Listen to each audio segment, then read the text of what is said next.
गया जी जिला के नगर प्रखंड स्थित दुर्बे गांव में आज सरकार के द्वारा निर्देशित झंडोत्तोलन कार्यक्रम में महादलित विद्यालय महादलित टोला महादलित से जिला की देखरेख में महादलित परिवार के सदस्यों से झंडोत्तोलन किया गया। झंडोत्तोलन के बाद जिलाधिकारी ने 17 एकड़ ज़मीन में खेल का मैदान बनाने का घोषणा किया। बहुत जल्द ही इस ग्राम में खेल का मैदान बनकर तैयार होगा, इसकी जानकारी जिलाधिकारी ने दिया।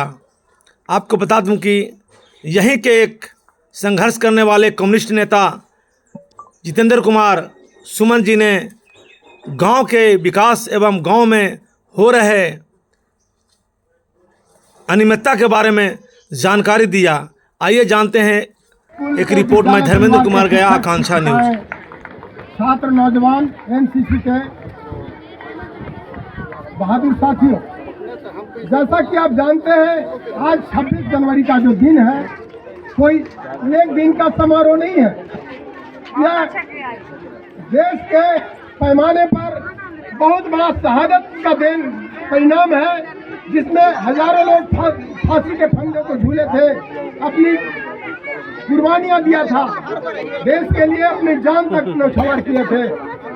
तो उसके बाद हमें आज़ादी मिली, लेकिन आज़ादी फिर सब कुछ नहीं है। आज़ादी की मतलब यह नहीं है कि बीच साहब बिस्तर लगवाऊं मेरी मर्जी। आज़ादी का भी तौर तरीका होना चाहिए, आज़ादी में नैतिकता होनी चाहिए, समानता होनी चाहिए। तो इस तरह की आज़ादी मिली, लेकिन उस आज़ादी जिसमें हमारे क्रांतिकारी वीरों अशफाक उल्लाह खां, राजगुरु सुखदेव, भगत सिंह ने अपनी कुर्बानियां दिया, देश के लिए जान दिए। क्या आप चिंतन का विषय है, सही मायने में आप आज़ाद हैं?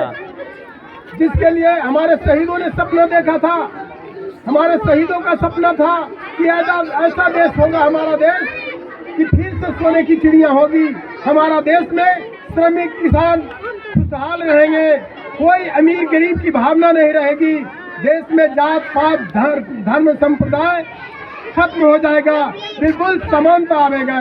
और भगत सिंह ने तो ऐसा सपना देखा था, विश्व बंधुत्व की सपना देखा था। उन्होंने पूरे विश्व को वसुधैव कुटुंबकम की ओर से देखा था कि भारत वसुधैव कुटुंबकम होगा। आज देख रहे हैं शहीदों के सपने को तार तार किया जा रहा है। भगत सिंह का सपना आज भी अधूरा है। चंद्रशेखर आजाद जिसके लिए बलिदान हुए, सुभाष चंद्र बोस को आईपीएस की नौकरी को तिलांजलि दे दिए। आज विद्यार्थियों पर जवाबदेही है कि आज आप देश के कर्णधार हैं। आज के राजनेता देश के जीवन में जहर घोल।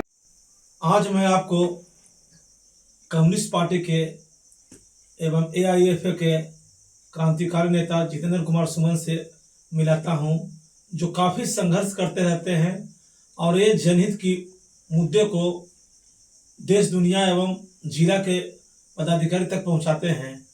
आइए हम इनसे जानते हैं क्या क्या समस्या पर इन्होंने अभी तक संघर्ष किया है और कितनी सफलता पाई है। बताइए सर, आप कहाँ का रहने वाले हैं? मैं गया डिस्ट्रिक्ट गया नगर अंचल के दुर्बे गांव में रहता हूं और यूथ वामपंथी सामाजिक कार्यकर्ता हूं और मैं एआईएसएफ छात्र संगठन का जिला अध्यक्ष रह चुका हूं, नौजवान संघ का जिला अध्यक्ष एआईवाईएफ का भी रह चुका हूं और सीपीआई का भी जिला परिषद का मेंबर रहा हूं।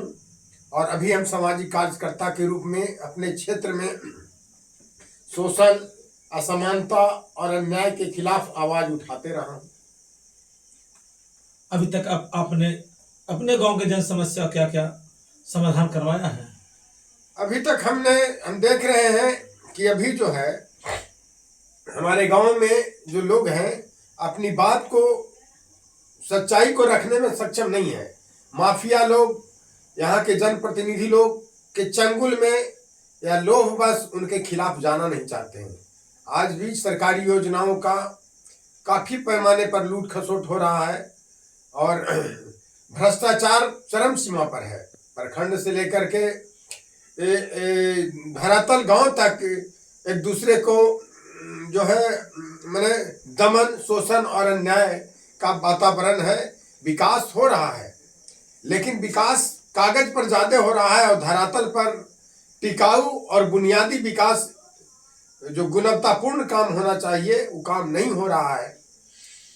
नीतीश सरकार तो जो आपको है, नीतीश सरकार सुशासन की सरकार के रूप में जाने जाते हैं और ये लगातार 15-20 साल से संघर्ष कर रहे हैं, विकास कर रहे हैं। इसका मॉडल तो देश विदेश तक इनका मॉडल अपनाते हैं। और आपका जिला पदाधिकारी एक ईमानदार सांग शुभंकर है, तो फिर आपने इस मुद्दे को, आपके ग्रामीण जो समस्या लूट खसोट है, इसको उनके तक पहुंचाया है? जी, शशांक शुभंकर हमारे यहाँ आज ही के दिन आए थे। 26 जनवरी को उनको महादलित के झंडा फहराने का, महादलित द्वारा झंडा फहराने आए थे। उनका निर्धारित टाइम था दुर्वे महादलित टोला में। लेकिन जैसे ही हमारे डीएम साहब आए, यहाँ के चाटुकारिता जो मैंने सत्ता पर जनप्रतिनिधि लोग हैं, मुखिया है, पंचायत समिति है या नगर प्रखंड के बीडीओ हैं, पैक्स अध्यक्ष है, सारे लोग मैंने का हुजूम लग गया, घेर लिए। और उनको हमसे डर लग रहा था कि भाई ये क्रांतिकारी तेवर के आदमी हैं। आज के दौर में जो सरकार का सरकारी योजनाओं का लूट खसोट हो रहा है, कहीं न कहीं बात रख दें या भ्रष्टाचार का ऐसा कोई मुद्दा उठा दे जिससे हम लोग संदेह के घेरे में आ जाए और हम ही लोग पर शिकंजा कसा जाए, जांच प्रक्रिया शुरू हो जाए। और इस वजह से हमको खास करके अपनी बात को मैंने इस 26 जनवरी के अभिव्यक्ति की स्वतंत्रता से वंचित कर दिया जाता है। हम आवाम की आवाज को रखना चाहते हैं, लेकिन उनको डर रहता है कि कहीं नहीं कहीं हम लोग जो जनता के साथ या सरकार की योजनाओं में लूट खसोट हो रहा है, तो उसमें कहीं जनप्रतिनिधि का ही योगदान रहता है। तो उन लोग का डर रहता है, अपना अपना पैक्स अध्यक्ष हो या हो, और इस डर से बात को नहीं रखने दिया जाता है। हम तो चाहते थे कि एक IAS अफसर को बताएं कि भगत सिंह का जो सपना था, चंद्रशेखर आजाद, अशफाक उल्लाह खां, राजगुरु सुखदेव जो फांसी के फंदे पर चढ़े, और उनका सपना, देश तो आजाद हो गया, हमारे यहाँ संविधान भी बन गया, लेकिन उनका सपना आज धरातल पर नहीं उतर रहा। आज भी गरीब गुरुआ का शोषण हो रहा है, सरकारी योजनाओं में काफी लूट है, राशन, किरासन, इंदिरा आवास, तमाम जो रोड, गली, खरंजा, तमाम योजनाओं में बंदरबाट किया जा रहा है। और इन बिचौलिए लोग जनता को खरीद फरोख्त करने में माहिर है।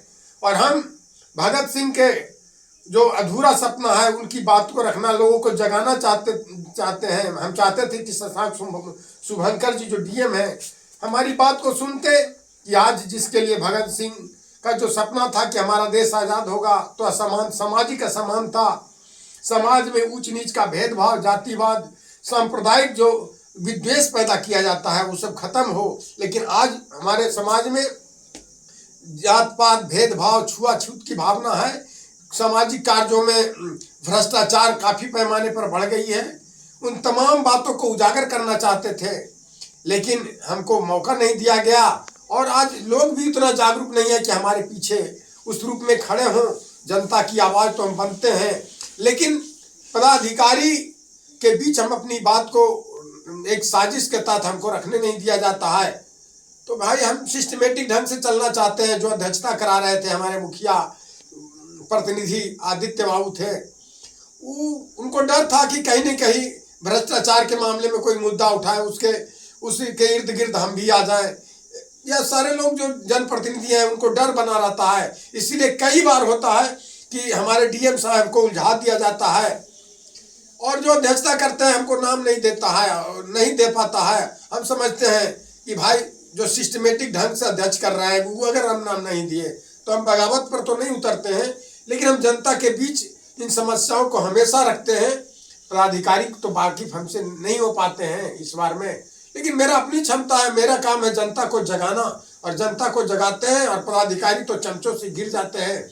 हमने तो कहा कि राजेंद्र मांझी को महादलित से झंडा फहराया जाता है, लेकिन जैसे डीएम आते हैं उनसे झंडा फहरा के उसको दरकिनार कर दिया जाता है, उसको हाशिए पर धकेल दिया जाता है, जबकि उसको डीएम के साथ मतलब फॉर्मेलिटी निभाया जाता है, खाली सिर्फ फॉर्मेलिटी निभाया जाता है। और जो लोग हैं अपर क्लास के या बैकवर्ड क्लास के महादलित को दरकिनार करके डीएम के साथ फोटो शो कर लेते हैं और कोरम पूर्ति हो जाता है। शहीदों के सपनों का साकार करेंगे ये लोग। मैंने आपसी मेल जोल कर सरकारी योजनाओं का लूट खसोट करके अपना। तो भाई साहब, भाजपा और जदयू सरकार में जो है कहती है कि जब आपकी सरकार थी जिसमें आपके पार्टी गठबंधन में थे लालू यादव के साथ, उसमें ज्यादा भ्रष्टाचार हुआ। देखिए, भ्रष्टाचार उस समय जो था, उस समय था भ्रष्टाचार पर अंकुश कसा गया, नीति और सिद्धांत। आज देखिए, जो भगत सिंह का सपना था कि समाज में धर्मनिरपेक्षता के आधार पर समाज चलेगा, सामाजिक असमानता दूर होगा, सामाजिक विषमता घटेगी, लेकिन आप देख रहे हैं चंद मुट्ठी भर लोग अमीर होते जा रहे हैं और हाशिए पर यहाँ के किसान चला जा रहा है, श्रमिक वर्ग चला रहा है।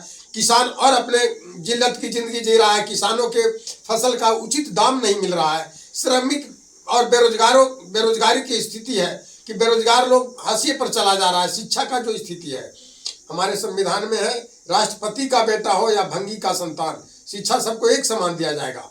आप देख रहे हैं करोड़पति का बेटा, अरबपति का बेटा कहाँ पढ़ रहा है? एक विशेष साइकोलॉजिकली वैज्ञानिक ढंग से शिक्षा दिया। कोई बंगलौर जा रहा है, कोई जापान जा रहा है, कोई अदर स्टेट में जा रहा है, जिस पर पूरा कैपिटलिस्ट तरीके से उसको अध्ययन कराया जा रहा है। लेकिन जब प्रतियोगिता परीक्षा पे बैठाया जाता है तो सभी को एक ही चटाई पर बैठा दिया जाता है। तो शिक्षा की दोहरी नीति है कि नहीं, इस पर हमारी सरकार क्या कर रही है? आज़ादी मिला, लेकिन हमारे सरकार में आर्थिक प्रोग्रेस किया, पूंजीपति बन गया, लेकिन सामाजिक समानता कहाँ आया? आर्थिक समानता कहाँ आया? सामाजिक वैमनस्यता, समाज में जो सांप्रदायिक दंगा, जातिवाद, पिछड़ा, अति पिछड़ा, दलित, महादलित करके लोगों को बांटना, नौजवानों को जातीय आधार पर गुमराह करना, देश को धर्म, हमारे संविधान कहता है धर्म से अलग है, हमारा संविधान को धर्म के मामले में हस्तक्षेप नहीं करेगा, लेकिन राजनीति में धार्मिक अड़ंगा लगा देना, यह भगत सिंह का सोच नहीं था। भगत सिंह का सोच था कि हमारा देश विश्व गुरु बनेगा, विश्व बंधुत्व की भावना आवेगा, फिर से सोने की चिड़िया बनेगा। अगर हम कहना चाहते हैं कि अगर हम भारत को सोने की चिड़िया बनाना है तो उसमें हमारी ही भागीदारी होगी। अगर भारत को गड्ढे में ले जाना है तो उसमें भी महत्वपूर्ण भूमिका हम सबको ही होगी। हम लोग भारत को कैसे बनाएंगे ये हम लोग पर डिपेंड करता है, यहाँ के नागरिकों पर डिपेंड करता है। भारत की सोने की चिड़िया जब था तो यहाँ के लोगों का देन था। आज जब बिखर रहा है तो वो भी लोगों का ही देन है। पूंजीवाद बिल्कुल तरह से हॉबी हो गया है। चुनाव में योग्यता नहीं देखा जाता है, प्रतिभा नहीं देखा जाता है, सामाजिक सोच नहीं देखा जाता है। धनबल का प्रभाव हो गया है। धनबल के आधार पर लोगों को खरीद बेचकर क्षणिक लाभ में दारू, मुर्गा, पैसा से चुनाव लोग जीत लेता है। तो इससे देश का कल्याण नहीं होगा। भगत सिंह के सपनों के अनुसार आज भी आजादी अधूरी है। हमारे संविधान तो भगत सिंह के सपनों के अनुकूल बनाया गया, अम्बेडकर जी बनाए थे, लेकिन आज भी अम्बेडकर का सपना अधूरा है। आज भी समाज में विद्वेष की भावना, छुआछूत की भावना, जातिवाद की भावना, सांप्रदायिक दंगे फसाद होते रहते हैं। आज भी शिक्षा एक समान नहीं है। गरीबों के लिए अलग शिक्षा है, अमीरों के लिए अलग शिक्षा है। शिक्षा पर सबका अधिकार होना चाहिए और इसका व्यापार बंद होना चाहिए, लेकिन शिक्षा को बाजारीकरण किया जा रहा है।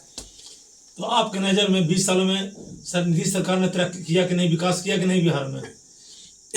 नीतीश सरकार का तो मैंने नीतीश कुमार का सोच अच्छा है, 7 निश्चय लाए जन सुविधाओं को दिलाने के लिए, लेकिन 7 निश्चय में जो सरकारी योजना को भारी पैमाने पर लूट किया गया, उसमें मुखिया योजनाओं का नाम देकर पैसों का बंदरबाट करते रहा। सरकारी पैसा उस मद में खर्च हो रही है, इसमें कोई दो मत नहीं है, विकास के नाम पर हो रहा है, लेकिन जो गुणवत्तापूर्ण काम होनी चाहिए वो काम नहीं हो रहा है। पैसे तो बर्बाद हो रहे हैं, आम आदमी तक सरकार का लाभ नहीं पहुंच रहा है।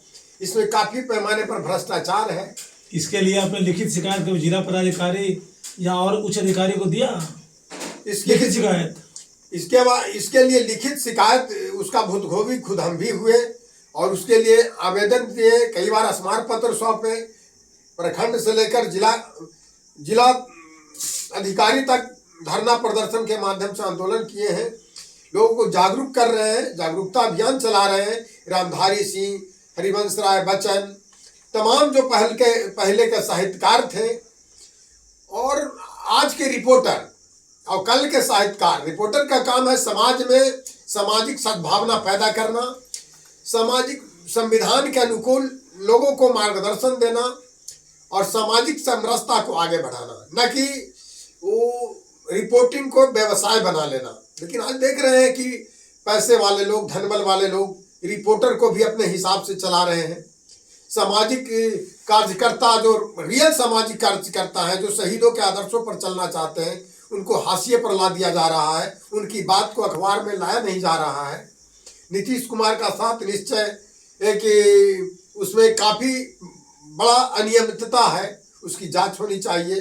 सरकारी योजनाओं का जो माने भारी पैमाने पर लूट खसोट मचा हुआ है, तो इस सब पर पाबंदी लगना चाहिए। भगत सिंह का सपना था सामाजिक समरसता डेवलप करे, लेकिन विद्वेषता नहीं आना चाहिए, सामाजिक समन्वय हो, सबको शिक्षा, सबको रोटी कपड़ा मकान मिले और इसमें भ्रष्टाचार की कोई जगह नहीं हो। लेकिन ऐसा कुछ नहीं है। आज भगत सिंह का सपना अधूरा है, तो उनका अब क्या करेंगे आप? हमने तो निश्चय किया है कि जो भगत सिंह सपना देखे थे, लोगों में जागरूकता फैलाएंगे, लोगों को जागरूक करेंगे। जब लोग शिक्षित होगा हमारे संविधान क्या है, जो समझेगा तो संघर्ष करेगा। हाँ, लोग समझेगा कि संविधान क्या है। और संविधान के साथ मजाक उड़ाया जा रहा है। भगत सिंह, चंद्रशेखर आजाद या गांधी जी के प्रतिमा पर फूल चढ़ा करके उनके सपनों को चकनाचूर करने के काम ये लोग कर रहे हैं। उसको झूठ और सच की पहचान करेंगे। और यह जो जुल्म का प्रक्रिया है, एक तरह के इनडायरेक्ट जुल्म समाज पर आज भी दबदबा कायम है। पहले अंग्रेज सताता था, आज अपने देश के लोग ही नेता बन के, प्रतिनिधि बन के यहाँ के लोग को पर दमन, शोषण और अन्याय कर रहा है। तो एक ही बात हो गया, वह शोषण अंग्रेज करे, हमारे देश के लोग शोषण होता है, गलत होता है। तो एक तरह से आज भी हम गुलाम हैं। हम लोग जो आज़ादी के लड़ाई में शहादत देने वालों सपना देखे था कि यहाँ किसानों, श्रमिकों को खुशहाली आएगा, आवाम को खुशहाली आएगा, जनता के लिए, जनता के द्वारा जो सरकार है वो आम पटल पर आएगा। लेकिन हम देख रहे हैं पैसा के लिए और पैसा के द्वारा आज सरकार बन रही है। आज सरकार जनता के लिए और जनता के द्वारा नहीं है, पैसा के द्वारा और पैसा के लिए आज की सरकार बन रही है। तो यह देश के लिए दुर्भाग्य है। दलीय आधार नहीं, अगर ऐसा कोई भी करता है, किसी का भी सरकार बनता है, मुखिया हो, प्रतिनिधि हो, राज्यसभा हो, लोकसभा हो, तो मतलब कहने का मतलब है आप आज ईमानदार लोग न जनप्रतिनिधि बने न सरकार में जाते। हाँ, आज के लोग सिद्धांत विहीन हो गए हैं। राजनीति में कोई सिद्धांत नहीं रहा। आज सब पर पूंजी हॉबी हो गया, पूंजीवाद पूरी तरह से हॉबी हो गया। जबकि क्रांतिकारियों ने पूंजीवाद के खिलाफ एक अहम जंग छिड़ा था। आज स्वार्थवाद, पूंजीवाद देश को दीमक की तरह खा रहा है। आज देश को दूसरे देश से नहीं, खास करके अपने ही लोग जो यहाँ गलत लोग हैं, पूंजीवादी प्रवृत्ति के लोग हैं, जो इस समाज को लूट रहे हैं जन कल्याण के नाम पर, उसको देखने की जरूरत है। आज गरीब कराह रहा है, किसान कराह रहा है, गरीब गुरुआ को तन पर कपड़ा नहीं है और लोग उसके नाम पर पैसों का बंदरबाट कर रहे हैं। यही तो स्थिति है। एक बार अपना परिचय फिर दे दिया। मैं Jitendra Kumar Suman, student youth social worker, गया जिला, और मैं नगर अंचल के दुर्वे गांव में रहता हूं। हमारे बड़े भाई की हत्या भी शोषण जुल्म के खिलाफ आवाज उठाने के कारण यह सामाजिक तत्वों ने कर दिया। हमारे पिता कॉमरेड रामचंद्र प्रसाद सुमन नगर अंचल के सचिव रहे थे और उन्होंने अपने जीवन काल में काफी लंबा संघर्ष किया। 7 बार जेल गए, 8 से 7 गो महादलितों का गांव बसाए, लाठी खाए, जेल गए, अपने पुत्र की कुर्बाना दिए। अंतिम में पिछले अप्रैल 2024 में उनका निधन हुआ। उससे किसान गरीबों का आवाज थम गया। लेकिन आज उनके सपना और आज के गरीबों और किसानों के दिल में है और आज मलाल आ रहा है कि उनके आवाज को आज कोई उठा नहीं रहा है। वे बेझिझक किसानों, मजदूरों की, आवाम की आवाज को उठाते थे। उनका एक लॉ था कि भगत सिंह के विचार, अशफाक उल्लाह खां के विचार, जो क्रांतिकारी थे या आज़ादी आंदोलन के नेता प्रणेता थे, उनके सपनों को साकार करेंगे, भारत को सोने की चिड़िया बनाएंगे, या देश को आम नागरिकों का देश बनाएंगे, न कि पैसा के द्वारा और पैसा के लिए यहाँ शासन होगा। बिल्कुल संविधान को दरकिनार कर दिया गया है। और लोग जो है, आज लोग भी है कि जुल्म हंस के सभी सहने लगे हैं आदमी, गीदड़ों के रंग में रंगने लगे हैं आदमी। फूल और कांटों में वो पहचान कर पाते नहीं, भीड़ जो कहती वही कहने लगे हैं आदमी। आज का आदमी भी गीदड़ों की तरह अपना रंग बदल रहा है, और फूल कौन है, कांटा कौन है, उसको पहचान करने की क्षमता खो दिया है। उसको हम फिर से जागरूक करेंगे, लोगों को सचेत करने का काम करेंगे, उसके लिए सतत प्रयत्नशील रहेंगे। यही मेरी सोच है, यही मेरा संकल्प है। जय हिंद, जय भारत। इनके बातें में कितनी सच्चाई है, आप हमें कमेंट करके बताइएगा। मैं धर्मेंद्र कुमार, आकांक्षा न्यूज।